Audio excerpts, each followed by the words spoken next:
Hello and welcome to my channel. Today I'm going to be talking about my birth family. I was adopted when I was about 4 or 5 years old. I'm not really sure, but I was taken away from my mother when I was 16 months old. And so back in 1982, I I knew I was adopted, and I had a lot of questions. I wanted to know the truth about what happened. And so on August 4th of 1982, I set out a search for my birth family. Um, I went through the welfare system. I went through records. I went through everything that I could. Um, then on August 28th, I met my birth mother. And how I did this was I went to the police station in the area where I thought that she had lived, and I asked if there was any Shepherds on record. And they told me that there was a Jody Shepherd. And so they give me an address, and I went to the house. Some man answered the door, and I said, "Is Jody here?" which is my brother. And he said, "No." And who are you? I said, "My name's Steve Garrett." And he said, "What can I do for you?" I said, "Well, I'm looking for my birth family." And I said, "My name's Steve. My birth name was Stephen Shepherd." He goes, "Oh, come on in." He goes, "Your mother is at work, and I will call her." And so I asked him, I said, "Is your name J.C. Shepherd?" And he says, "No, I'm Lawrence Bowles, and I married your mother." So he called her up, and he said, "Your son's here. You need to come home right away." And she told him, she goes, "Don't be joking with me about that." And he says, "I'm not joking. Your son's standing right here next to me." So about 15 minutes later, she got home, and we didn't even speak. She came over to me and just held me and hugged me and cried. And so I met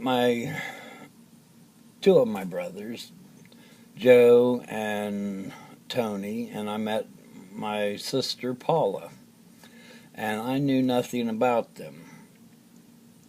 And so Jody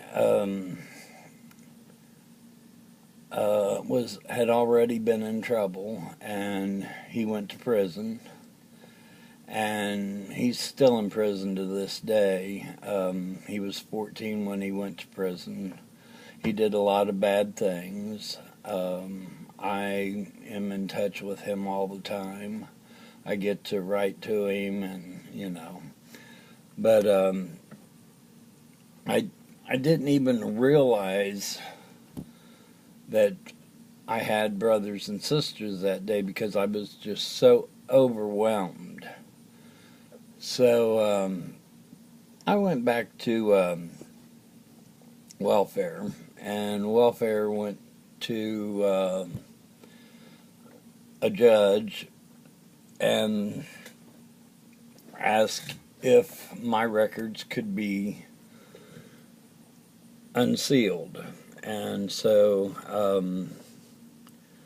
I got a lot of paperwork. I got letters that my birth mother had written to welfare and trying to get me and my brother back. And I wasn't able um, to find out much, but I knew my birth name, I knew my parents' name, and so I asked my birth mother, I said, I have a brother named Jay. And she goes, yeah. And I said, I don't know how to find him. And so, with keeping in contact with the welfare and everything, they had called my birth brother Jay his adopted family, and they asked if it was okay for him to get my number and call me. So a couple days later, I got a phone call. It was from my brother Jay, and the first time I had spoke to him in many years, because I was 8 or 16 months old, and Jay was 2.5, and so we talked, and I cried a lot, and he cried a lot, and we had planned to meet up in Houston Woods, a state park here in Ohio, and we was going to meet at the boat dock, and I took my one other brother, Joe, to meet him, and so we got together, and I had to go by the rules that they told me, that I can't take him to my birth family's house until he agrees that he wants to see her, plus she has to agree to see him. And so I did that, and the next day after I met Jay, uh, we went over to my birth mother's house, and that's when every one of us got to be around each other. And so um, it was Jay and me and Joe, Tony, and Paula. And we had a good relationship for several years. And then all of a sudden, the family was torn apart. This was basically because of lies from my wife, and telling me that they was going to do something, and so I cut off all relationship except with my birth mother. And right after that, she was diagnosed with ovarian cancer, and she was in stage 4. And so we kept in contact through the phone. And one day while I was at work, my wife called up and says, your mom is really bad, and she's probably going to pass away today. So I got off work, I went home, I picked up her and my kids, and we run out there, which was about 2 hours away. And so she was laying there. I didn't even recognize her. She had changed so much. And so we basically said our goodbyes because we thought that she wouldn't last the night. And me and my brothers and my sister hadn't spoken to each other for about 4 years. And so there was a lot of tension, and nobody wanted to talk to each other. Well, I had Joe. Well, Joe wasn't able to come to that night when we were saying goodbye. Tony wasn't able to, and neither was Jody. And so we went to the funeral, and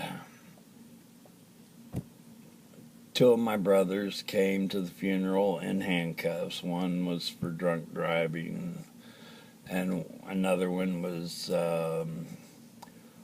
for something like I forget exactly what it was.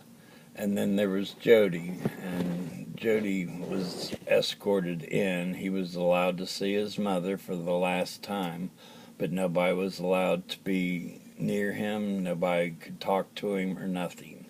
Everybody had to clear out of the room. And so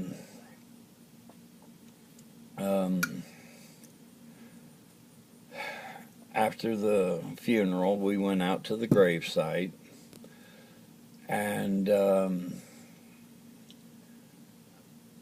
we seen where she was going to get buried. And so that was the last time any of us talked, because we were still mad at each other, and it was because of my wife. And so me and my brother Jay, we decided to end our argument, and I wrote to him and wrote to him and wrote to him, and I never got an answer. And so I finally found him back in, I think it was 2011. He was on Facebook, and I went to his Facebook, and I called my son, and I said, I think I found my brother Jay. And so I told him where to look, and he looked it up, and he says, yeah, that's your brother. I said, can you call him and ask him if he will talk to me? And so my son called him and gave me my brother's phone number. And so we got back in contact with each other, and the next day he came to see me. My wife at the time had destroyed my life. I'll get that in part 3. This is going to be part 2. But she made it to where I didn't want nothing to do with them, and they didn't want nothing to do with me, and the whole family was just torn apart. So in 2011, I talked to my brother Jay, and I got to see my sister and my one brother, Tony. He's next to the last. He wants nothing to do with nobody, and nobody knows where he's at. And but as I was saying, Jody, he's 53 now, and he's been in prison since he was 14. And he goes up for parole in 2020. And I've written to him monthly, and he's written to me, and he's the only one that I'm in contact with now. And Paula, she lives